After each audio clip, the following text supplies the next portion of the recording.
Mesdames et messieurs, bonjour et bienvenue à cette édition de la revue de presse sur votre chaîne de télévision BSC TV. L'actualité de ce mardi 30 août 2016 est encore dominée par les perspectives du dialogue et la vie relative au sein des partis et regroupements politiques. Parlant de ce grand rendez-vous de septembre, la prospérité s'interroge. Qui participe, qui reste? Tshisekedi et ses principaux alliés s'en tiennent, jusqu'ici à leur préalable devenu presque irréductible, écrit le journal. La prospérité conclut que tout démontre manifestement que ses opposants au radicalisme agressif, qui en plus de la récusation de Kodjo, sont en même temps prêts à en découdre avec le pouvoir, même s'il faut user du langage de la rue, pourvu qu'il se fasse entendre. Dialogue, le rassemblement dit non à la Cinco. Titre pour sa part Forum des As, qui fait également savoir qu'Étienne Tshisekedi et ses pairs appellent à une mobilisation active autour des actions de résistance pacifique décrétées à partir de ce jeudi 1er septembre 2016. Et d'ajouter cependant que d'autres tshisekédistes claquent la porte du rassemblement et créent le Front National. Ces partants estiment que le commandant du rassemblement commence à échapper aux vrais tshisékédistes qu'ils sont au profit de nouveaux opposants sortis fraîchement de la majorité.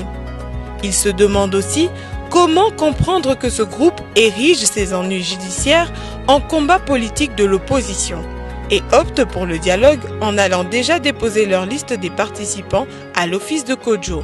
Le palmarès se demande de son côté si le 1er septembre prochain, ça va passer ou ça va casser. Il ajoute que les ambassadeurs qui composent le groupe de soutien au dialogue mettent les bouchées doubles en vue d'obtenir l'adhésion du rassemblement des forces acquises au changement. Le palmarès fait également savoir qu'il est proposé que Kodjo se fasse accompagner par 3 comodérateurs, un de la majorité, un de l'opposition et un de la société civile, en sorte que, dès le jeudi prochain, conclut le journal, le dialogue démarre pour 2 semaines à Kinshasa, en un lieu qui sera inviolable et interdit d'accès au public. Sur un tout autre sujet, le palmarès aborde la question sécuritaire à l'est de la RDC pour annoncer que les FARDC ont largué des commandos sur Beni. Le journal fait savoir que plusieurs villages du territoire de Beni, jadis occupés par les rebelles ougandais, ont été récupérés par les commandos des forces armées de la RDC.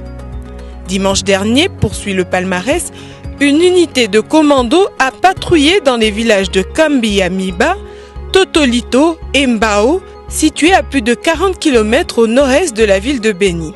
Plusieurs positions de FARDC sont bien rangées tout au long de la route nationale numéro 2 pour assurer la protection de la population. Voilà, mesdames et messieurs, vous savez tout de l'actualité de ce mardi 30 août. Nous vous remercions pour votre attention à cette revue de presse qui se termine ici et vous fixons un nouveau rendez-vous demain, même heure, même chaîne. BSC TV, au revoir.